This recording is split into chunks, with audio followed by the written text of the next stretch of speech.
നിങ്ങളുടെ favourite shows ഇനി ഒരിക്കലും മിസ്സാവില്ല. ഇപ്പോൾ C5-ലൂടെ കാണും നിങ്ങളുടെ ഫേവറേറ്റ് ഷോ തികച്ചും സൗജന്യമായി. അവളുടെ വലിയൊരു സ്വപ്നം സാക്ഷാത്കരിച്ചു കൊടുക്കണം. അതിനൊരു അവസരം ഒത്തു വന്നിട്ടുണ്ട്. അതിന്റെ പിന്നാലെ നടക്കുമായിരുന്നു ഞാൻ. എന്താ മോനെ കാര്യം?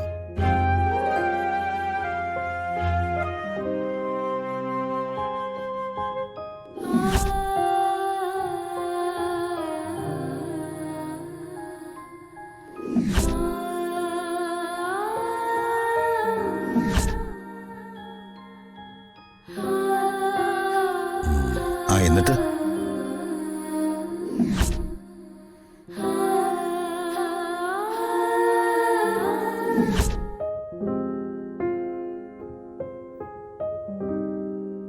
കൊള്ളാം മോനെ, അതവൾക്ക് കിട്ടുന്ന ദൈവാനുഗ്രഹമായിരിക്കും.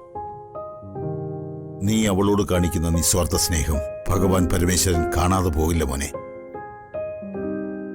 ഒരു കാലത്ത് അവൾ നിന്റെ സ്നേഹം തിരിച്ചറിയും. നീ നിനക്ക് കഴിയുന്നതൊക്കെ ആ പാവം പെങ്കൊച്ചിനു വേണ്ടി ചെയ്യേ. മുത്തശ്ശന്റെ എല്ലാ അനുഗ്രഹവും മോനുണ്ടാവും. എനിക്കത് മാത്രം മതി. മുത്തശ്ശൻ കിടന്നോളൂ, ഞാൻ നാളെ വിളിച്ച് വിവരങ്ങളൊക്കെ പറയാം. ശരി മോനെ.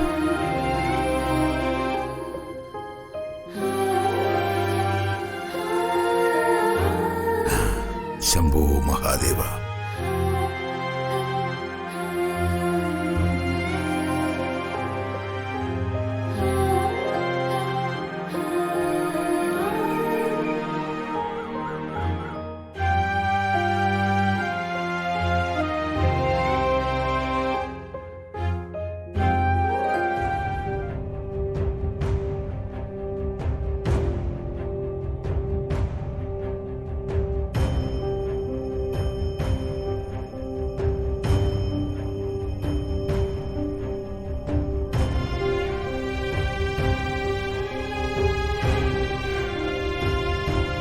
ലച്ചു, എന്താ ഇവിടെ ഇങ്ങനെ ഒറ്റയ്ക്കിരുന്ന് ആലോചിക്കുന്നത്? വീണ്ടും പഠിക്കാൻ പോണെന്ന് നല്ല ആഗ്രഹമായിരുന്നു. ഇപ്പൊ അത് നടക്കുന്ന സമയം വന്നപ്പോ വല്ലാത്ത ടെൻഷൻ പോലെ. ടെൻഷനോ? അതെന്തിനാ? അത് പഠിക്കാനൊക്കെ പോയിട്ട് ഒരുപാട് നാളായില്ലേ. കോളേജ്, പ്രിൻസിപ്പള്, എൻട്രൻസ്, അതെങ്ങനെ എഴുതിയെടുക്കുന്നുള്ളതാ ഇപ്പോഴത്തെ എന്റെ ടെൻഷൻ. അത് പേടിക്കാനൊന്നും ഇല്ലെന്നേ. ഡോക്ടർക്ക് അത് പറയാം, പക്ഷെ അതേക്കുറിച്ച് ഓർക്കുമ്പോ വല്ലാത്തൊരു പേടി. പ്രിൻസിപ്പൽ എൻട്രൻസ് എന്ന് പറഞ്ഞെന്ന് കരുതി അങ്ങനെ പേടിക്കാനൊന്നും ഇല്ലെന്നേ. ചെറിയൊരു ടെസ്റ്റ്, അതിനെ അങ്ങനെ കണ്ടാ മതി. ഡോക്ടറെ, ഞാൻ പഠിത്തമൊക്കെ നിർത്തിയിട്ട് ഒരുപാട് നാളായില്ലേ. ചെറിയൊരു ടെസ്റ്റ് എന്ന് പറഞ്ഞാലും എനിക്ക് പേടിയാ. ഈ ടെസ്റ്റിൽ ലച്ചുവിനെ വിജയിപ്പിച്ചെടുക്കുന്ന കാര്യം ഞാൻ ഏറ്റു. അതുപോരെ?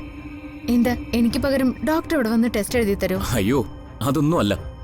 ഈ എൻട്രൻസിന് ഞാൻ ആ സിലബസ് വെച്ച് ലച്ചുവിനെ പ്രിപ്പയർ ചെയ്ത് തരും. അതിന് ഡോക്ടർക്ക് സമയം കിട്ടോ? ഡോക്ടർക്ക് ഹോസ്പിറ്റലിൽ ഡ്യൂട്ടി ഉള്ളതല്ലേ, പിന്നെ എപ്പോഴാ എന്നെ പഠിപ്പിക്കുക? അതിനധികം നേരൊന്നും വേണ്ട. ദിവസം 2-3 മണിക്കൂർ ഈസി ആയിട്ട് പഠിക്കാവുന്നതേ ഉള്ളൂ. അതെയോ? എനിക്കിപ്പോഴാ ശരിക്കും ആശ്വാസമായത്. ലച്ചു ധൈര്യമായിട്ടിരിക്കും. ആ എൻട്രൻസ് ടെസ്റ്റിന് ലച്ചുവിനെ ജയിപ്പിച്ചെടുക്കുന്ന കാര്യം ഞാൻ ഏറ്റു. എന്നാ ഇനി വൈകണ്ട, ഉടൻ തന്നെ പഠിത്തം തുടങ്ങാം.